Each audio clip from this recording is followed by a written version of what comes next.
I don't know if you have a psalm that ministers to you, but I found one this week that's kind of been my food, my soul food. It's Psalm 71, and the psalmist says, "O Lord, you have taught me from my youth, and so now I declare your wondrous works." I was saved when I was in kindergarten, so I could really relate to that. Lord, you have taught me since I was a child. And that doesn't equate to obeying him, but certainly when I was young, every Sunday school class, every Awana, every VBS, which I loved, missionary stories, books I would read, I would go to bed at night just soaking up different things that God was ministering to me in the day, even in my youth as a child. And while it's sad that as you grow, and just when you're childlike foolishness, I ignored and I didn't obey, and it wasn't always as fruitful as I wanted. I can declare his wonderful works now as an adult because I can look back and see that while I forsook him and ignored him, he was teaching me, diligently watering, giving me opportunities, and I'm just so grateful for that.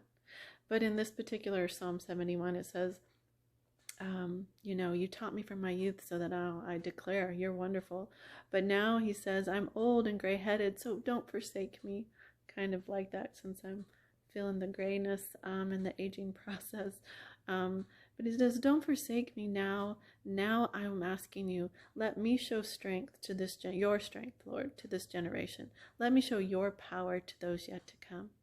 And I kind of just hear this person that's a little bit older, like me, saying, I remember that you taught me ever since I was little, and now I'm asking that I could finish well. Don't forsake me, Lord, the way I forsake you. That would be my example anyway. But let me finish strong. Let me show you who you are to this generation before I'm done, or you come in this case, because I see the writing on the wall. I see the setup so clearly capable for the tribulation, for a one world order, for a mark of the beast, for the Antichrist to rise, for the UFOs to explain the rapture, for the rapture to happen. We see all these things at the door, and he says, you may not know the day or the hour, but you are going to know the times. You are going to know the seasons. You are going to see, O generation, that I am at the door.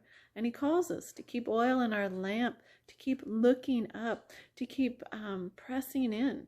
And I just see this person that I can kind of relate to in the Psalms that kind of gave me a passion to pray, Lord, with gratitude you have taught me in my youth, but I'm asking that you don't forsake this dream that you're birthing in me as I soak in the words that are living and powerful and active to pierce our soul and spirit, to divide joint and marrow, to come and cut the worldliness out of what I want to think about and give me spiritual dreams. I see you doing that when I read Psalm 71 this week, and that is, I do want this old gray head to finish strong. I do want to show your greatness to those who are yet to come. So I pray you'll join me. Jesus may be at the door, but until he gets here, until that trumpet sound and we all go up in the air, until those shout of the angel, and if we have work to do, and I want to be excited. I don't want to spend a lot of time figuring out where I got off in the past. What I know is I have today. What I know is I have right now. And I want to read the scripture and let my dreams reawaken, peel off the flesh and reawaken spiritual dreams. And I pray you'll join me. Let's get some